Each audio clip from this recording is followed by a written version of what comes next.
Well, I took that jumbled up mess and installed fuse block, switches.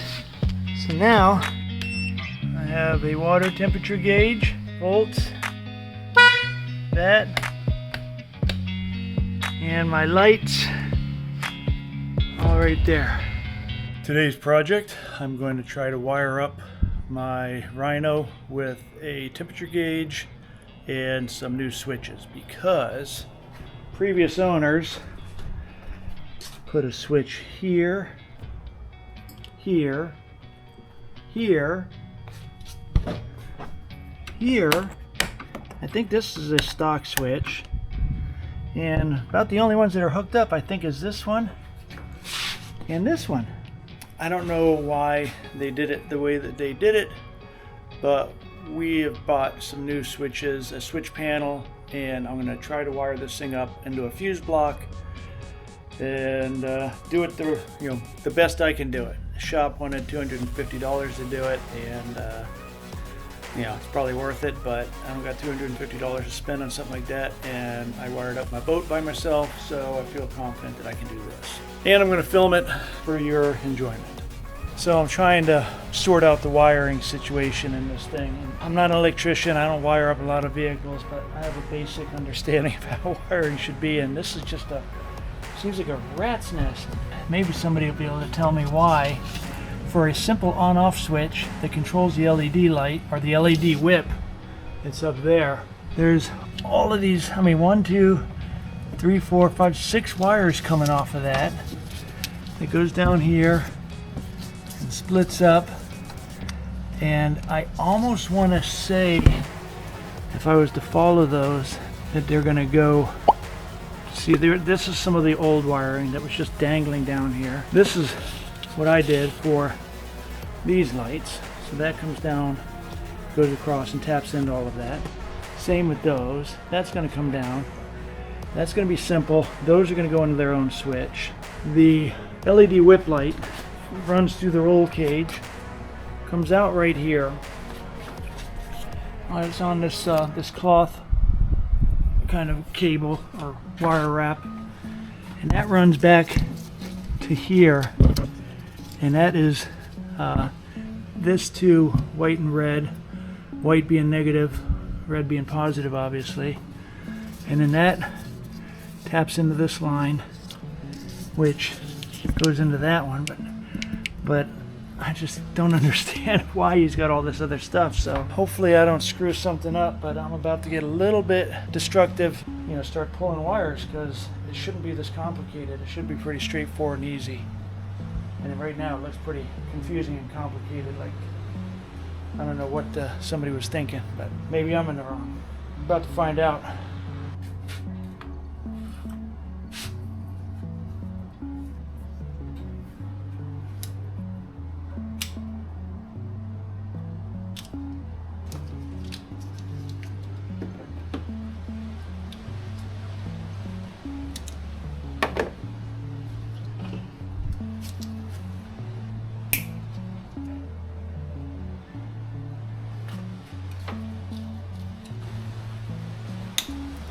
Those all went to positive. We have 3 separate circuits.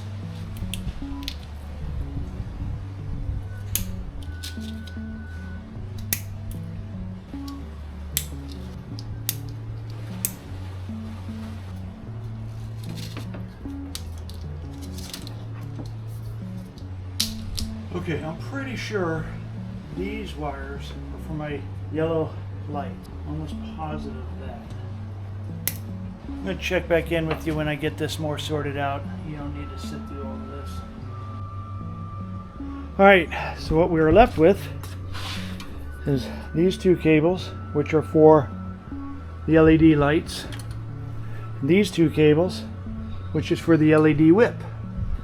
And all of that crap came out of there. And I've already tested this, but just to show you. And LED lights come on. We'll just go get the whip right now. Hook that up real quick.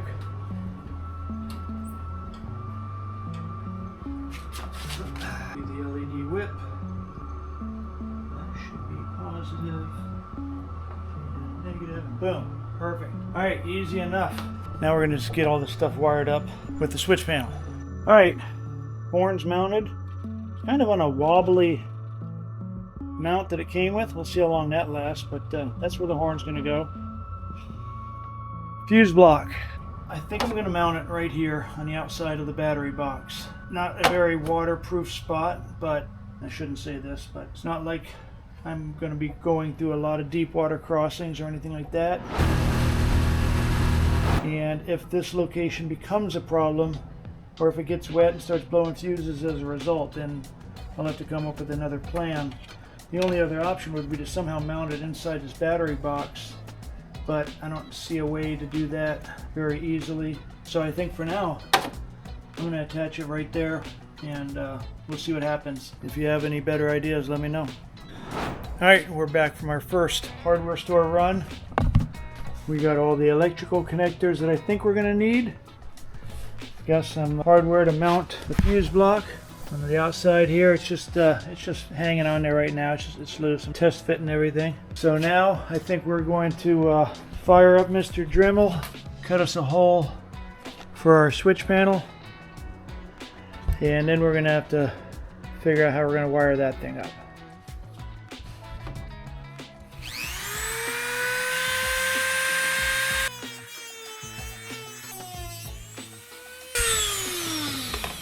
Let me put my glasses on because it's slinging that hot plastic on me. Safety third.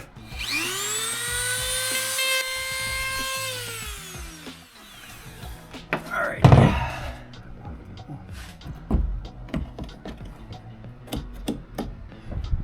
I know just the trick.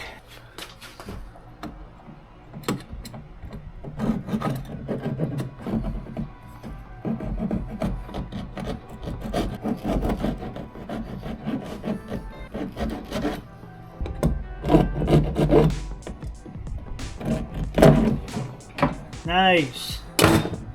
How close did we get it? Pretty damn close.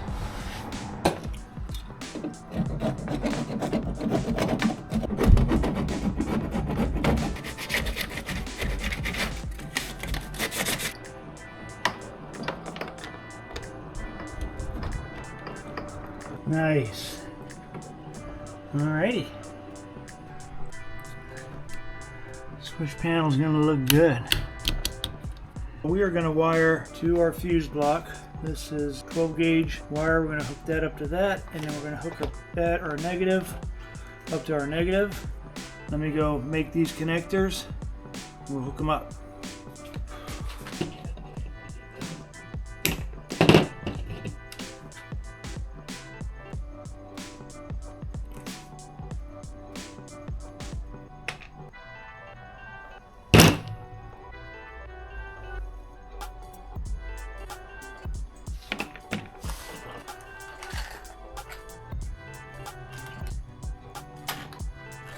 Alright, hopefully these are the right size. I'm going to do a test fit on this. Works on that post and on that post. So we are golden with those.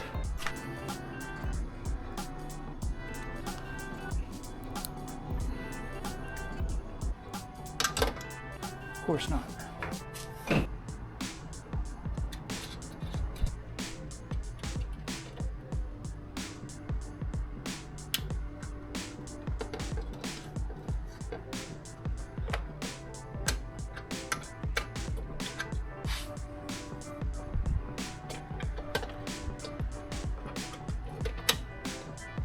Alright, that'll work.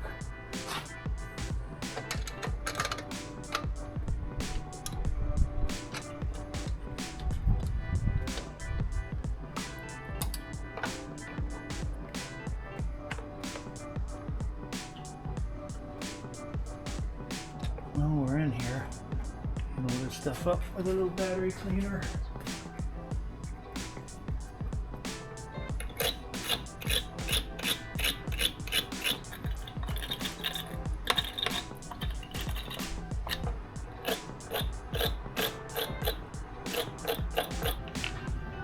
See if I can force that up through.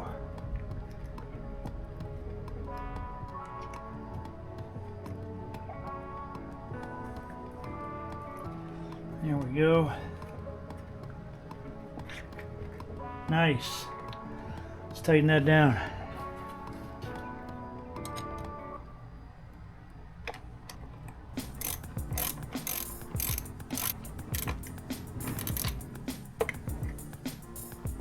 All right, so horn's hooked up. On here I used the 30 amp fuse that it came with. I just tried to hit the horn switch because it's hooked up to the battery, so it should be on straight to the battery, but it didn't work. And I switched over the terminals here, positive and negative. Not sure if the polarity there is important. That didn't work, and I'm scratching my head as to why. And then I realized that you got to hook up this switch right here. And now, if everything's hooked up right, you got a horn. All right, so we are on the home stretch. I got that hooked up.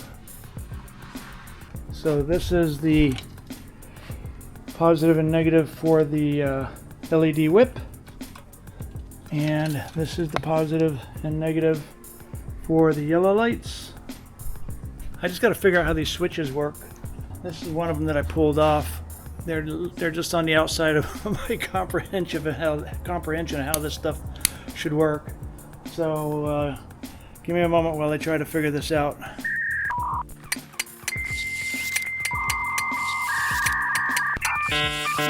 Alright, so we're about to wire up the switch panel. The way it comes from the factory or stock or whatever is you just have these two positive and negative terminals here, and everything runs on that one circuit, that one fuse. So if you blow that fuse, none of the switches, none of your stuff's going to work. So this is the horn, which has a similar switch, and I just figured out how that works. Basically, obviously ground there, and then your positive and, or actually your from the battery and to the accessory there, and then the center, or this other power turns on the little light on there. But that turned out, since the way I'm wiring this thing up, it's always connected to the battery, so that would pull the drain on my battery, so I pulled that off. So on these, if I'm thinking right, I'm going to disconnect this pigtail and connect that straight to my fuse block. And I'm going to disconnect this pigtail and go straight to my fuse block. And all the way down. That should provide me, and then I'll hook my LED lights, or my LED whip to that, and my yellow lights to that. And then I can disconnect this one to turn off the light there. And it sounds like I'm just rambling, and I don't know how well that makes sense, because it's barely, I barely grasp it, to be quite honest, but we're about to find out here. So let's get to cutting. And I think I'm going to start just by cutting one.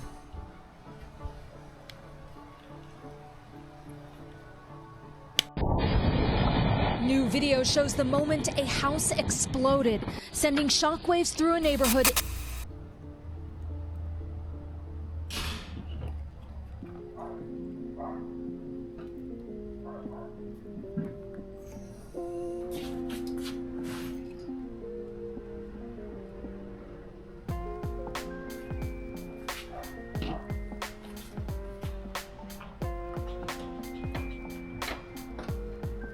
Alright, so my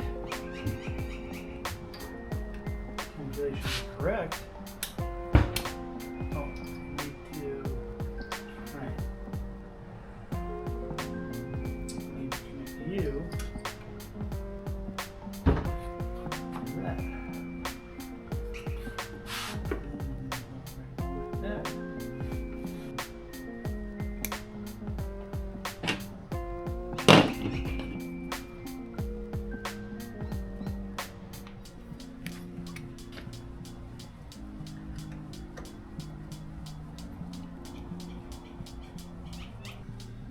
All right, let's stick a fuse in there. 15 amp fuse for starters. I don't know what size it's going to need. But for now, it's getting a 15 amp. That's on. That's on. It works. Okay. I think it's going to work. All right, man, I've been at this for several hours all afternoon and nearly done. I think it's going to work. Here's what it looks like, at least. It looks pretty neat. So the fuse block's there. Got everything wired up in there. Man, I'm short 2 connectors for this. The 2 connectors that I like. I'm going to probably use these connectors, at least for now. They'll work. So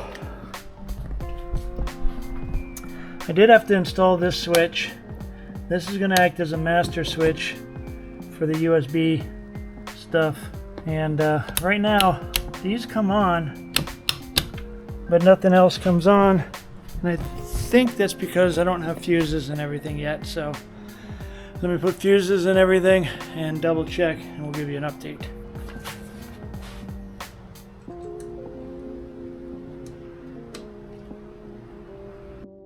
All right, there. Those work.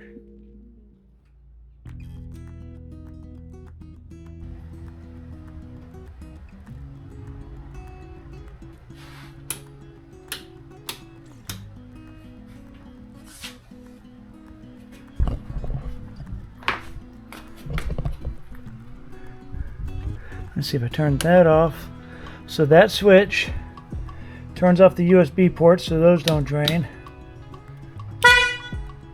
Alright, all I have to do now is get the water temperature gauge connected, and that'll be it, I think.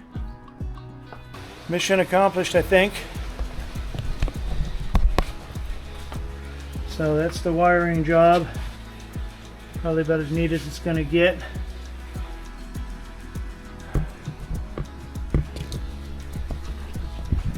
And so,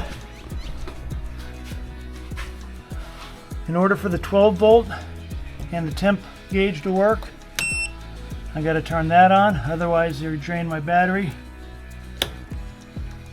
That's my lights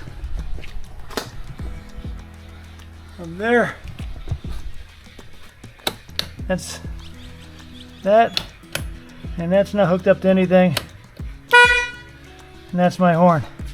So hopefully this thing works. Works fine in the garage. Man, we got some weather coming in now. Well, got this thing out of the shop the other day and wired it up for my lights and the temperature gauge, most important of all. So we're gonna go to the gas station, get some gas, and take this thing for a cruise and see how it's running. When I had it up in Williams last, it was shutting off randomly, and I don't know what that was all about. The mechanic said he couldn't replicate that problem, so maybe it was an altitude issue.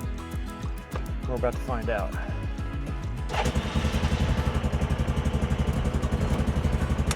Temperature gauge currently says 96 degrees.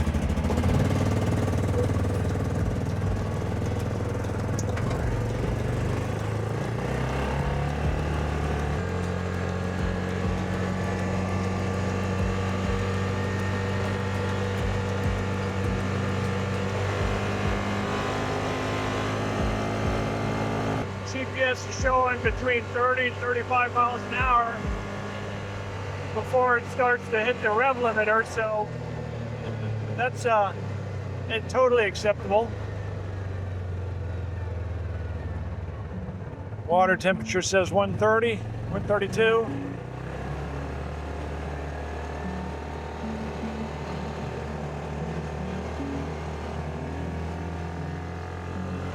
Up to 38 miles an hour, but it's not consistent. The GPS is off. It's bouncing between 32 and 38 miles an hour.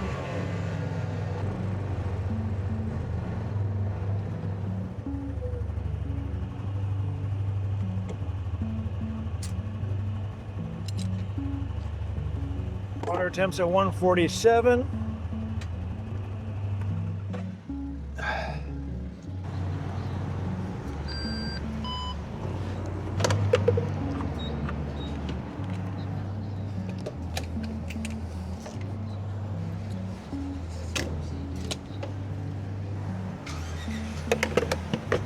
A whopping 2.5 gallons of gas.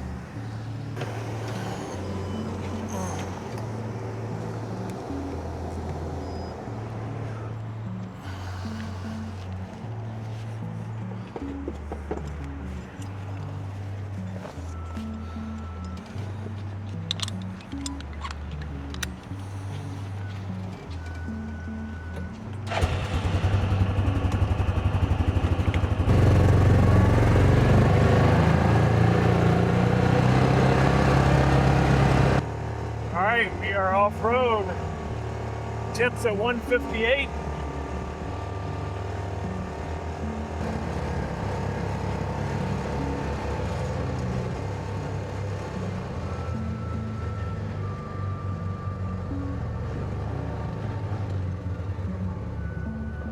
Ooh.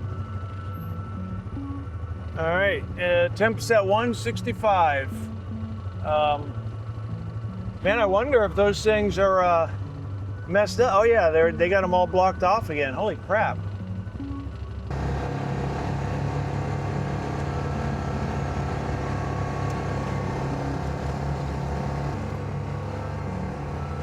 Temps at 163.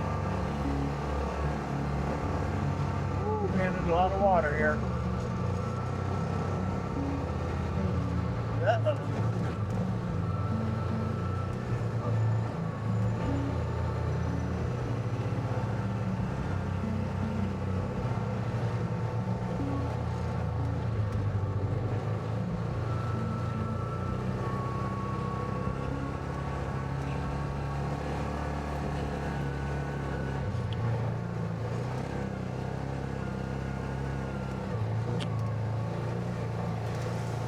Ah.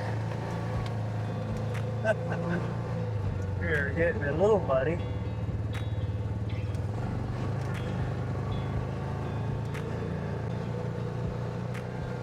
All right, temperature seems to be doing really good. It's down at 168, down from 170. So it's doing its job. That's a very comforting feeling now.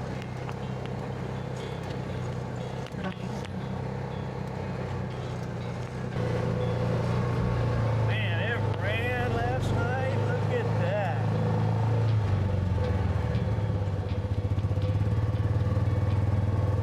All right.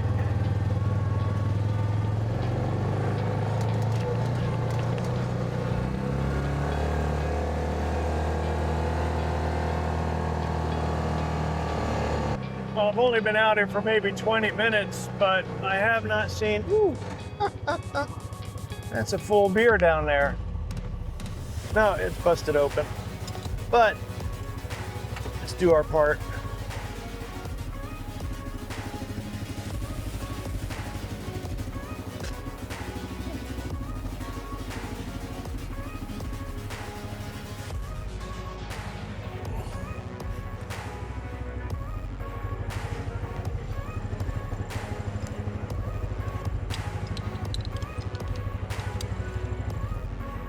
All right, temps at 177. See how that comes down now.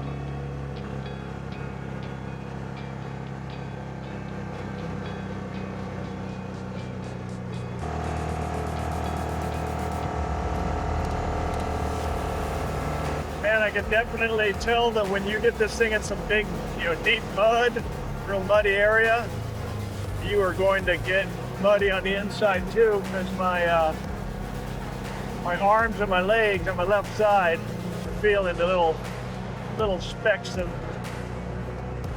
mud kicking up from the rains from last night. And yep, temps are going down, 174, so I am super happy with that.